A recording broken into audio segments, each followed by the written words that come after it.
facilities and can talk to every facility member, every NACA member. We have 15,000 members plus or minus. We have a survey program already in place. We need to call every member to compile that information. I want to organize the national office. I want to organize the staff to the benefit of the membership. The membership needs its voice so that the NEB can act upon that. Thank you.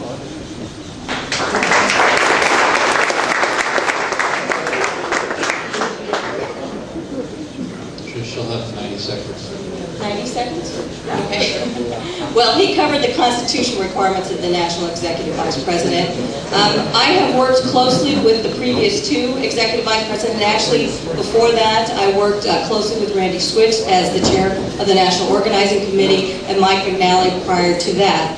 It goes above and beyond the task-oriented type of functions that an Executive Vice President must carry out, whether it's the budgets or the finances. I'll just take a full 3 minutes. Okay. Slow down. Okay.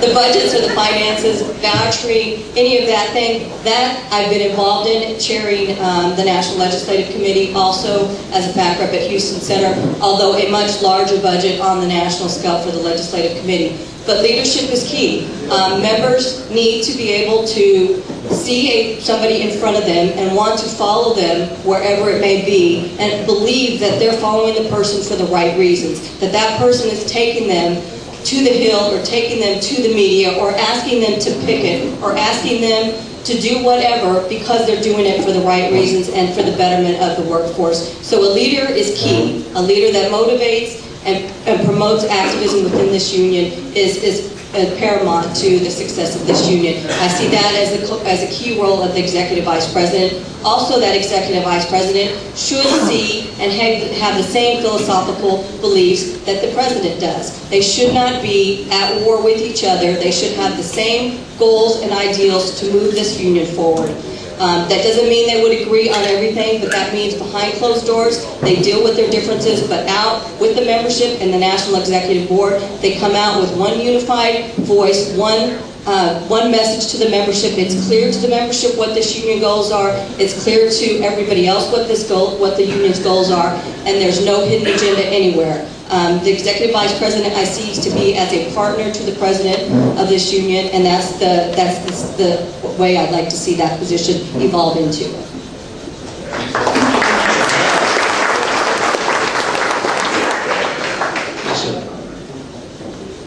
Hi, Brendan Conlon from Potomac Tracon, and my question's for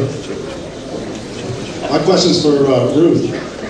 As you know, I'm a longtime NACA activist, and one of the worst times in my career for NACA and as an air traffic controller was 3 years ago, when all our relationships with user groups, Congress, everything was in shambles. And I would like to know if you accept any responsibility for that debacle.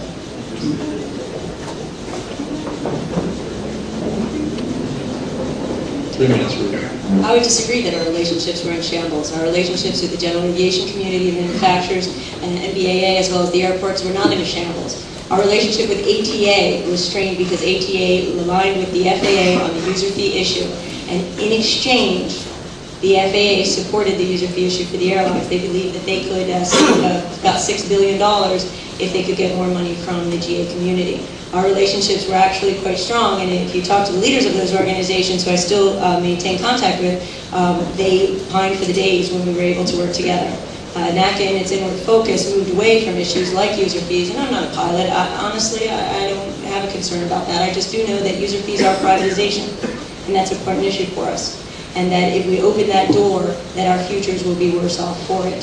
So we did go through a difficult time. The FAA used $500 million of your tax dollars to wage war against your profession. They called it organizational excellence. They funded it in 3 different budgets, and they spent a lot of time and money.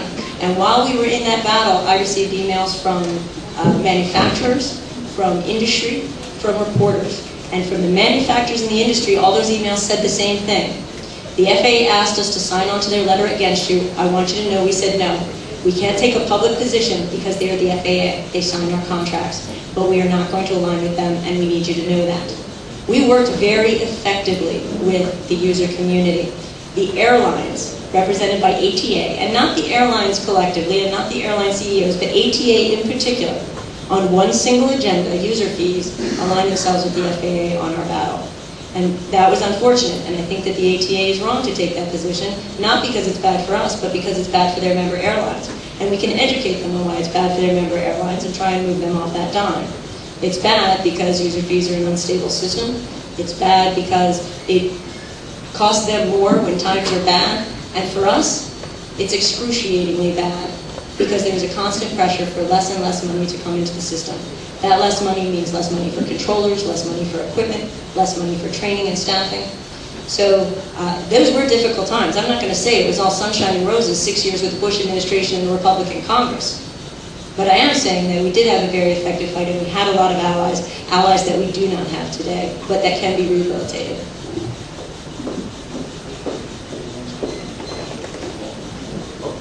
Seconds, please, Paul. When we first took office, the first NEB meeting, we invited a dear friend, Jane Gauger, to address the NEB. And she said, the unthinkable has happened. The aviation community has united. Unfortunately for NACA, they've united against you. You've made a fight so personal, you've made name calling, and you can't do that. Now, I'm not sure who she says is with us, but they were not with us when we first took office. Matter of fact, when I went to the Hill for my first appropriations meeting with the staffers of the Senate and the House, I took a bitch slapping, personal bitch slapping, by Rogoff and Kate Hallahan, that said, don't come up here and preach to us like you're this specialist on legislative process. Don't come up here and treat us like we don't know what we're doing in our jobs. Do not act like that, like the previous administration has. So whether it's kind of revisionist history of what happened, but I'm telling you what my experience was when I took over. Now, in 2008, this NEB worked on the aviation groups, the manufacturers, Raytheon, whoever we could get on our side. We built alliances with, and in 2008, 36 of them signed on a letter with us. Never mind staying neutral in this fight, signed on a letter with us to pass FAA reauthorization. That's building the aviation community, and is still with us today. And so is the AFL-CIO. They're engaged on a full-time basis with us.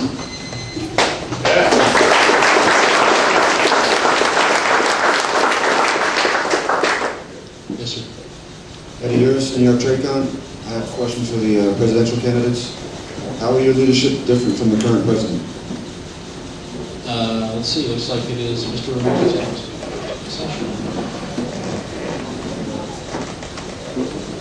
And 3 minutes, Paul. Okay. My leadership as president of this organization would differ greatly from that board. Now, there are some things I will do similar, and I've just touched on it. We're building the aviation alliances in which we've built. Pat has done a good job of that, and we have all done it. The NEB has done it. I mean, we started from ground zero when it came to that.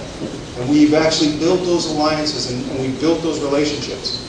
And with Congress, and under Trish Gilbert as the legislative chair, those relationships have honed, and we do have champions, like Chairman Costello and Peter DeFazio. And when you listen to what they talk about and how they talk about our issues, and how on the House floor they push Micah back and say, you're full of shit, Micah. This is what we need to go. But dealing with the FAA would be greatly different under Pat than under me. Pat wants to sit at the table and we'll talk for as long as he can and get nothing accomplished. And wants to come back tomorrow and deal with the FAA.